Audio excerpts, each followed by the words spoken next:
Hey, Cindy, I never ever want you to come back here again. Do you understand me? Go and find some other apartment to live in or something and stay there. Then tell me where it is so that I can send you all your stuff. Chuck, please don't be like this. Can't we just talk this out in person? I know that you want kids soon, but... No, there's nothing left to even talk to you about. Besides, talking with you isn't going to change the fact that you can't have kids. You're infertile. But we haven't even both gone to the doctor about this. What if it's not me that can't have the kids? Oh, I see what you're saying. This is so you. Always trying to blame me for everything, but it's never the guy's fault. It's always the women who can't have kids. I really think that you might want to go and check the facts on that one because guys can be infertile too. I'm just saying that we've been seeing doctors about me and seeking treatments for my body, but nothing is working. So I'm just wondering what you think about going to talk to a doctor about this as well. I'm telling you that it's always the women who can't have kids. So why would I waste my time going to see some doctor about something? You're just mad because the treatment didn't work and now you and I have no reason to be together anymore. You're going to have to come up with a better excuse for why I should stay. Please, Chuck, I'm suggesting this for your sake as well. I know you might feel embarrassed talking about it, but this is why we go to doctors. I am telling you that I am a man, and there is no way that I'm the one who can't have kids. You really just don't know anything about how the world works, do you? Honestly? How did I even end up getting married to such a stupid woman? What was I thinking getting with you? I mean, have you even thought of what would happen if someone I knew happened to see me in the clinic? Do you have any idea the rumors that might start to be spread about me? I'd barely even be able to go to work without everyone pointing and laughing behind my back. I can't have that when I'm in charge of such an important project there now. But who cares if someone sees you? What are they even going to be able to do? Well, they'll think that I'm pathetic and wonder what a guy like me is doing at a fertility clinic. I need the world to see that I'm not some weakling, and I'm a very serious and healthy man who knows how to take care of himself. I really don't think that anyone is going to judge you that deeply for seeking medical help. I just think that you're a bit stuck up and prideful and are scared that others could get the wrong idea.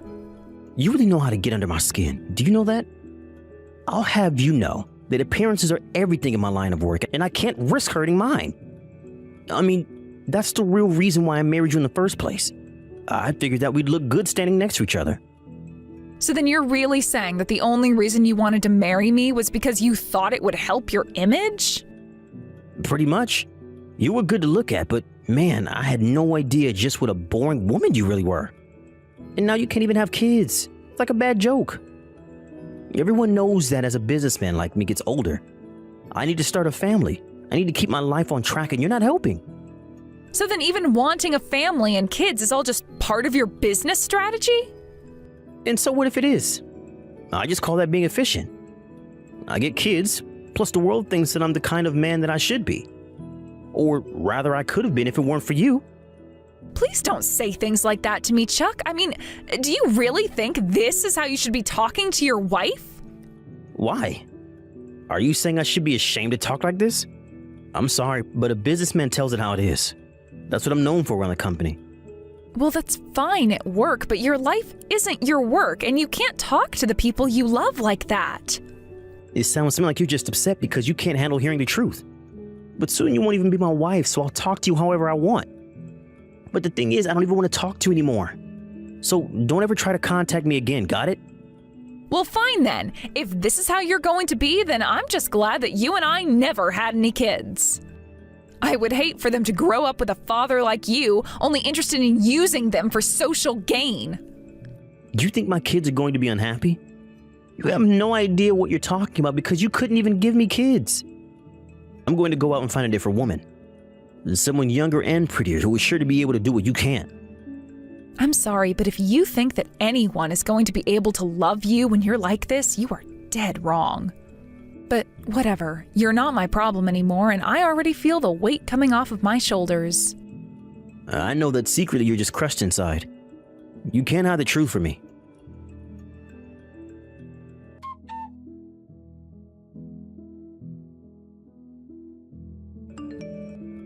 Well, what do we have here? If I didn't know any better, I would say that you're stalking me. Well, you clearly don't know any better because this is nothing more than a coincidence. I really had no idea you were the man that Anna was going to get married to. I had no idea that you were friends with Anna. But then you must know that she's the daughter of the CEO of a huge company. Which begs the question, of course, how do you even know her? If you really must know, we know each other through work and we've become friends ever since meeting each other. Oh, I see. So you're just another one of her work friends. Well, that's fine. I knew you wouldn't have a good reason for knowing a woman as successful as her. I mean, not only is she gorgeous, but she is also as sharp as anyone I've ever met. She's basically everything that you're not. But don't worry. I think that you can learn a lot about how to improve yourself from her. After all, I don't seem to remember you having many high-class friends. But no matter how hard you try, nothing is going to compensate for the fact that you can't have kids. Well, great. I'm glad that you two have found each other. Yeah, it's a pretty deal. I don't think I could ask for a better girl than Anna. But it's just a shame that I had to waste my time with someone like you before finding her. But I assume that you're still just looking for a wife to advance your career prospects, and that's it, isn't it? I mean, marrying Anna certainly isn't going to hurt them.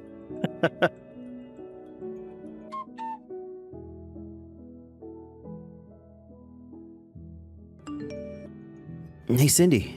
We just passed by each other right now, and you weren't looking so good. Is everything okay? Oh, hello, Mr. Trask. Thank you for asking. It's just been a long day.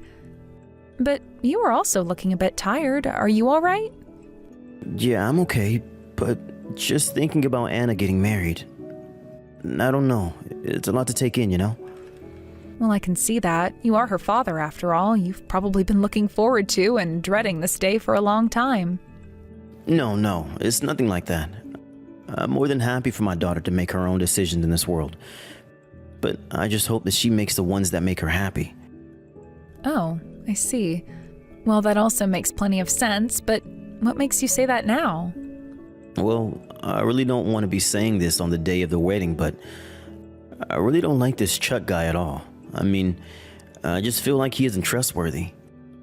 Oh, do you really think so? What makes you feel that way? Well, okay. So when he first come to the office to meet me, he was very polite and spoke clearly, which are good things.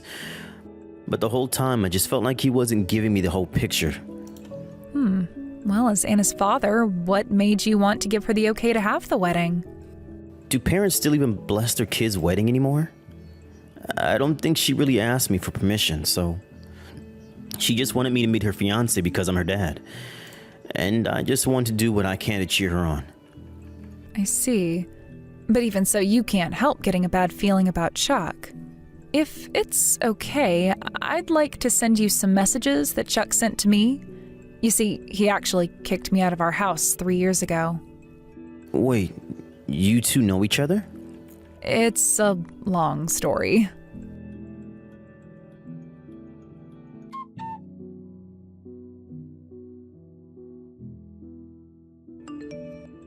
Okay, I think I'm starting to understand a bit more about who this guy really is. And it seems like I was right to trust my gut on this one. To be honest, I was really conflicted about showing those messages to anyone. So please don't make me regret trusting you with that part of my past, sir. Of course not. But at the end of the day, whatever happens, it's going to be Anna's choice. And I just have to go and find her first.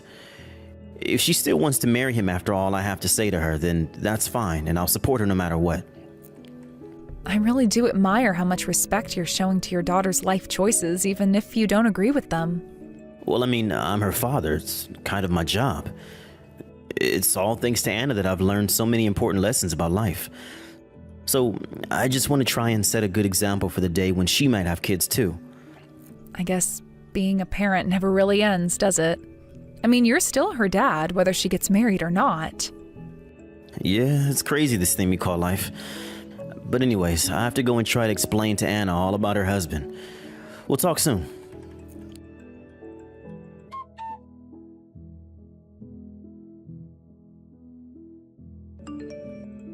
I was thinking about it, and I only managed to get a glimpse of you walking in from the window, but you've gotten really, really far. I mean, I don't know what else to say except that the past 3 years have not been kind to you at all.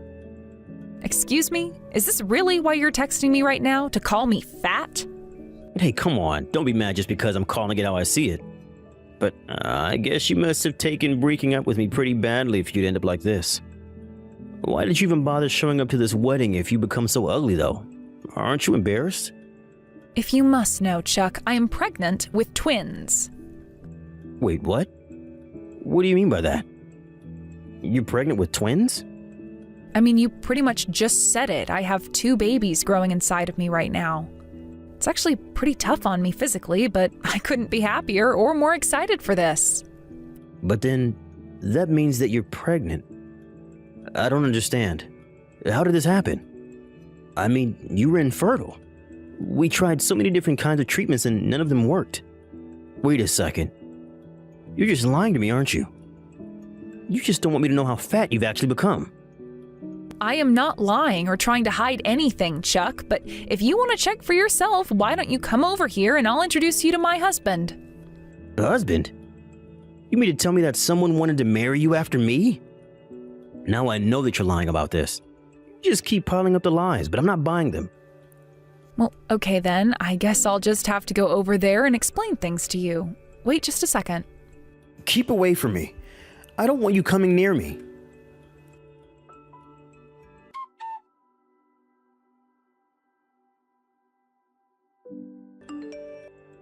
I don't get it. How did you do all of this? How is your life like this? What do you mean, how is my life like this? What are you talking about?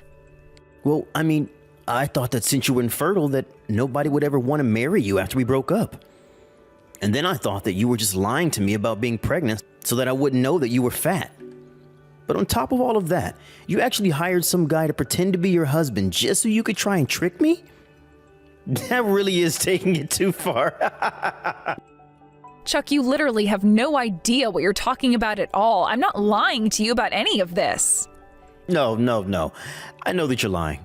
I know that you're not pregnant, and I know that you're not married.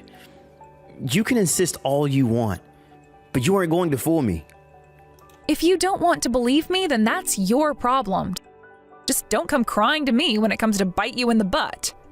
I'll have you know that I'm getting married, and it's to a woman 1,000 times better than you.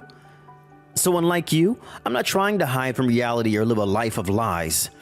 But I am so happy that you got to come over and introduce me to your fake husband. I see that you're talking to the father of the bride now.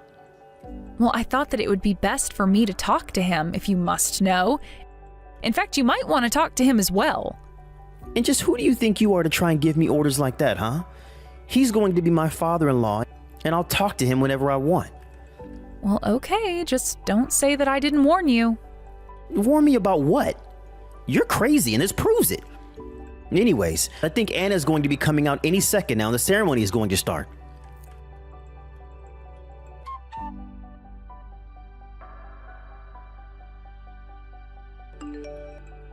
Todd, please wait. Can't we just talk this out? I'm begging you to reconsider. I didn't do anything. That was all Anna's decision there. So there's nothing to reconsider or talk about with me. But, I mean, please. You can't just let her do this over some text I sent years ago. That was my ex-wife and we had a lot of issues, but things are different now. Again, this isn't up to me at all. But I don't see how you can try and defend yourself. Please, you have to trust me. This really is all just one big misunderstanding. Oh, I think we understand just perfectly. You said yourself that a wife and kids and family are all pieces in some giant chess game to you. And we have Cindy to thank for showing us the truth. But I had no idea that you even know who Cindy was. I actually met her through a big project we had going on at the company some years ago. She was one of the leaders of the teams we had set up for it. She was a hard worker and brilliant too. But when she got married, she decided to retire and I hadn't seen her since then. I had no idea she was marrying you though. Wait, Todd, please, just let me explain. I want you to know that I've changed a lot since Cindy and I were married. I'll even apologize to her after our wedding. It certainly is the least that you should be doing for her. But I don't see how it's going to help you now. Please, I really do want to make this right. I'll apologize to Cindy and everything. I'll do whatever it takes to prove myself. So you're really telling me that you think you've changed since the time when you were married to Cindy? Yes, I've thought about and reflected on the mistakes that I made back then. I really will apologize to her. Okay then, just how much are you willing to pay then? Pay? Well, I don't quite understand what you mean by that. Well, you said that you reflected on all your mistakes and that you'd apologize, right? Surely you realize that after all you put Cindy through, a simple sorry isn't going to be enough, right? You've caused that poor woman so much damage to her mental health. So of course you should compensate her somehow. But I'm already going to be paying all the fees for postponing the wedding, aren't I? Well, of course you are. After all, it's all your fault that the wedding is being canceled in the first place. Do you have any idea how hurt Anna was when she read those texts? She felt completely used. But, well, I don't have the money to pay for something like that. Well, you said that you reflected on what you did wrong, right? You said you wanted to make this right, didn't you? So then put your money where your mouth is and cough up some cash. Hold on a second. Are you really saying that I have to pay my ex-wife for emotional damages? Of course. Now why don't you come over here and I'll be an official witness to your apology to Cindy.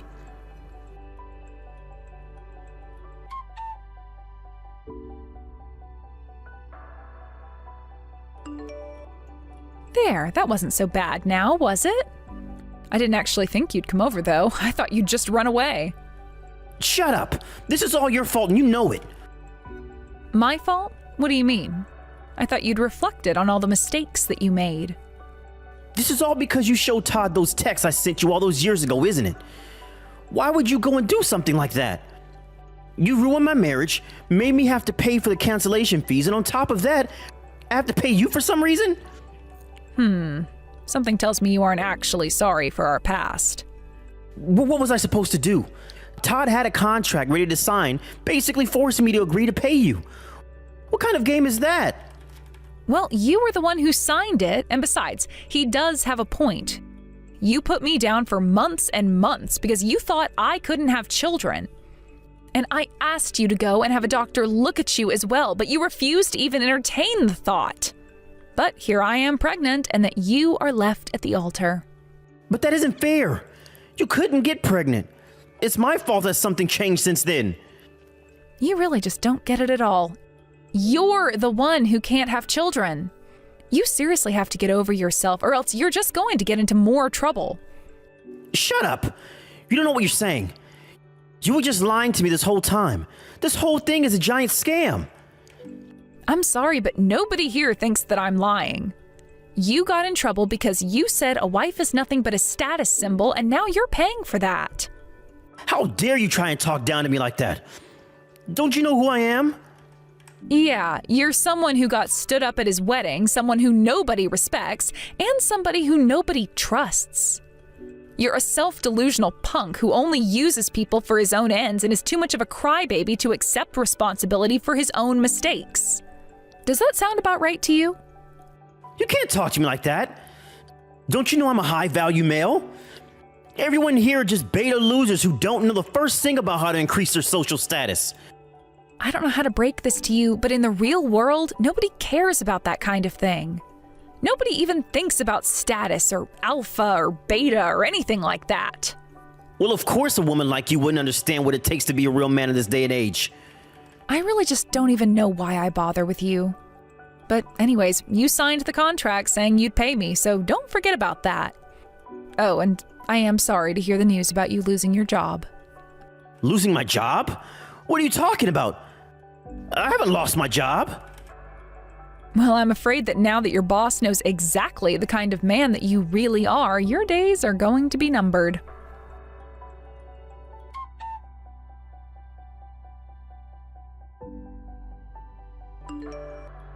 After that, the wedding turned from postponed to entirely canceled as Mr. Trask told me that Anna decided she never wanted to get married to a man like Chuck. And of course, Chuck had already agreed to pay for the cancellation fee as well as my compensation. By the time everything shook out, Chuck was left without a single penny to his name. And then, rumors began to fly around his company about things that he had said about wives and children and family, and before long, Chuck was too embarrassed to show his face around the office anymore. He quit, and by doing so, lost all of the reputation he had built for himself there. I heard that he had a hard time finding another job in the same industry after being fired. Word travels fast, and just about every company in town knew the kind of person he was. I have no idea what he's doing for work, but it certainly isn't in the career he has worked so hard to build up his so-called status in. As for Anna, she's a driven girl who wasn't about to become some man's arm candy anyway. She got over Chuck quickly, and I heard that she's avoiding the dating pool until she can find a more mature man to date. As for me, my twins were born safely and without issue. My husband was by my side the whole time, and we both cried after welcoming our 2 little girls into the world. Chuck thought that his strength came from the people he surrounded himself with, but he never understood the importance of being someone worth being around. To him, everyone was a means to an end and not an end in themselves. I can only hope that Chuck has learned some kind of lesson from this, but I really am not too confident that's happened. Thank you for watching. If you liked this video, please give it a thumbs up and don't forget to subscribe to see more content like this.